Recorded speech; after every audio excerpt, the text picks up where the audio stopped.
अरे सकाळपासून फिरवतोयस तू मला. चंदू बाबांनी नक्की इथलाच पत्ता सांगितला होता ना? हो रे, आता तू इथे थांबव. हा, मी विचारून येतो तिकडे. जा विचार त्याला. हा, काय रे बाबा असे. ए बाबा, ए तुला चंदू बाबांचा पत्ता माहितीये का? चंदू बाबा. नमस्कार. कैसी मांगनी भीक 1.5 घंटे में सीख. या शॉर्ट कोर्स मध्ये तुम्हा सगळ्यांचं स्वागत आहे. भिकाऱ्याशिवाय दुनिया नाही, भिकाऱ्याशिवाय जग नाही. बिन भिकाऱ्याची दुनिया म्हणजे बिन केळ्याचं शिकरान. पण असं नसते. मंत्र्यापासून शिपायापर्यंत सगळे मागतात. कुणी मतासाठी, कुणी स्वतःसाठी. पण भीक मागायला लाज वाटू नये. आपण भीक घेतोय म्हणजे आपण श्रीमंतावर उपकार करतोय असं समजून भीक मागायची. पाप करत्यात रे हे श्रीमंत लोक. पाप करत्यात आणि मग घाबरून मुंग्यांचं वारूळ शोधत्यात आणि मुंग्यांना साखर घालत्यात. गाईला चपाती भाजी घालत्यात. शेणाच्या शेपटीचा मुका घेत्यात. पण आपण नाही तसं करत. आपण चपाती भाजी घेतो पण इथं मुका घे तिथं मुका घे असं कधी आपण नाही करत. अरे पण चंदू बाबा, आता पहिल्यासारखा तुझा जुना जमाना राहिला नाही, नवा जमाना आलाय. तवा नसतंय रे, असं कधी नसतंय. भिकाऱ्यांना कधी जमाना नसतोय. पूर्वी काय म्हणायचे? स्वामी तिन्ही जगाचा, आई विना भिकारी. आता काय म्हणतात? आम्ही तिन्ही जगाचे, भिके विना भिकारी. हे बघ, हे चंदू बाबा. चल चंदू बाबा कोण आहे? चंदू बाबा की जय हो. चंदू बाबा की जय हो. कोण आहे? तुम्ही कुठे उभे ते पण मला दिसत नाही. अरे चंदू बाबा, काल तू आम्हाला मटक्याचा नंबर सांगितलास, 8 येणार बोललास आणि आम्ही 8 लावला. अरे 8 आला आणि आम्ही मालामाल झालो. पैसा त्याच पैशातून तुला खायला आणि प्यायला. हे चंदू बाबा, हे सगळं तुझ्यामुळे. तुझ्यामुळे. हे खाणं बरं आहे ना. काय माग एकानं 1857च्या शंकरपाळ्या दिल्या होत्या. शंकरपाळ्या सगळ्या खाल्ल्या तरी मला कळलं नाही की मी जे खातोय त्या शंकरपाळ्या आहेत का रेल्वेच्या प्लॅटफॉर्मचं तिकीट आहे. नाही, त्यात एकदम चांगलं खाणं आहे. इडली. आता एक चांगला नंबर सांग.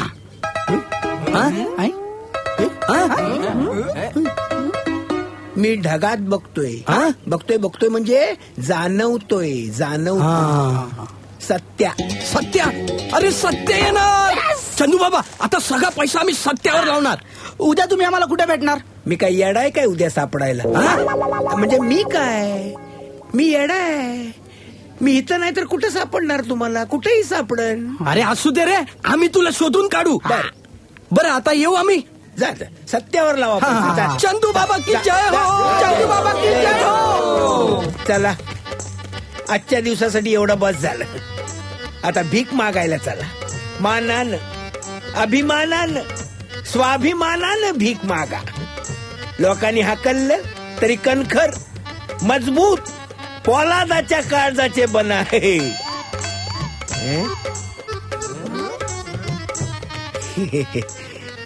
हा माझ्या पोलादाच्या काळजाचा आवाज नाही. ही माझ्या खिशामध्ये तंबाखूची डबी आहे, तिचा आवाज आहे.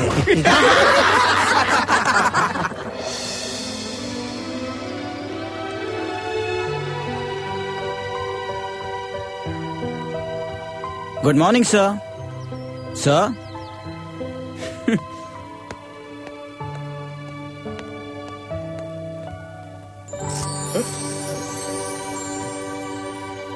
Good morning sir. Good morning. समुद्र वसने पर्वस्तन मंडले विष्णु पत्नी नमस्तुभ्यम पादस्पर्शम क्षमस्व मे. रॉबर्ट, तुला रोज सकाळी प्रश्न पडत असेल ना की मी हे सगळं काय बोलतो, ह्याचा अर्थ काय? हो सर. याचा अर्थ धरणी माते मी तुला वंदन करतो. सर, तुम्ही एवढे शिकले सवरलेले असताना असल्या गोष्टींवर विश्वास ठेवता? आईचे संस्कार. रोज सकाळी उठल्यावर ती माझ्याकडनं धरती मातेची प्रार्थना म्हणून घ्यायची. अहो मग चांगलंच आहे ना सर. नाही होत. अरे पुढे MBA केल्यावर या व्यवसायात आलो आणि त्याच धरणी मातेची खरेदी विक्री करावी लागली. ही प्रार्थना फक्त सकाळी उठल्यावर म्हणायची. डोक्यात वेगळीच प्रार्थना सुरू असते. कोणती? लँड डिलिंग व्हावं रोज सक्सेसफुल, मिळू दे मनी मनी त्यातून विपुल, हा? मालक माझे सदा खुश राहो आणि त्यांच्या संगे माझी ही भरभराट हो.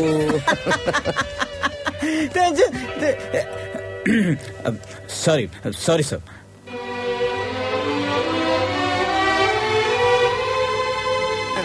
दे दे बाबा, दे दे बाबा, भगवान के नाम पे 1 रुपया दे दे बाबा, अल्लाह के नाम पे 1 रुपया दे दे बाबा, दे आज दे काय करतो बाबा, ते बघूया. दे रे दे, आले रे बाबा, दे दे बाबा, दे दे बाबा, भगवान के नाम. या 2 नोटा आहेत, तुला हवी ते घे.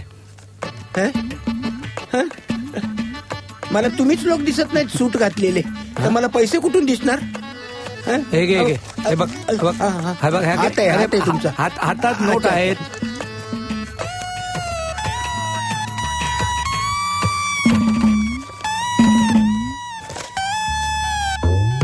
हे घ्या. दे रे बाबा. पुन्हा तेच व्यवहार ज्ञानाचा अभाव. पैशाचं महत्व कळत नाही या लोकांना.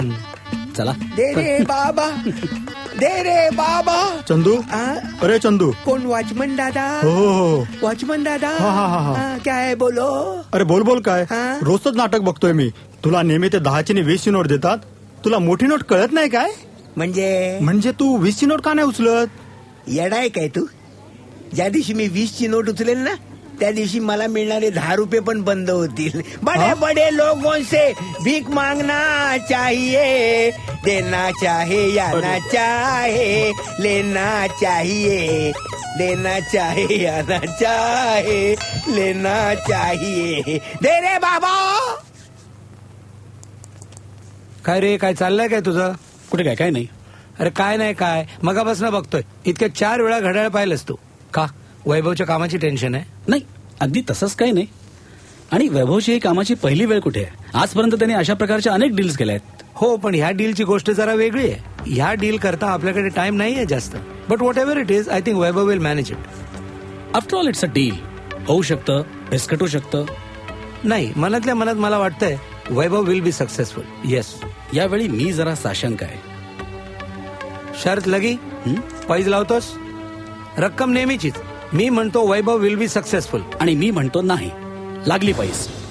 तर मंडळी, पॉइंटाचा मुद्दा सांगायचा म्हणजे असा की आपल्या शेतकऱ्यांच्या झालेल्या फसवणुकीचा. आता आपल्या आजूबाजूच्या 10 गावांमध्ये भाऊबंदकीपायी शेतकऱ्यांचं जे काही नुकसान चाललेलं आहे ते आपण सगळे बघतोच आहे. पण तरी सुद्धा या उदाहरणावरून आपण काही सुद्धा बोध घेत नाही. मग आपण शहाणं म्हणायचं का येड म्हणायचं? पण पाटीला आपण नक्की करायचं काय? करायचं काय म्हणजे आपली सगळी जी ही जमीन आहे ना, ही आपण 1 कट्टा इकायची. 50 कोटीच्या खाली आपण 1 दमडा सुद्धा घेणार नाही. स्वच्छ सांगायचं. तर ते खरेदी घ्यायला येणारे कोण नाव बरं त्यांचं? वैभवराव. वैभवराव, हा तेच ते. पण किंमत आपली ठरली, 50 कोटीच्या खाली 1 दिमडा सुद्धा घेणार नाही.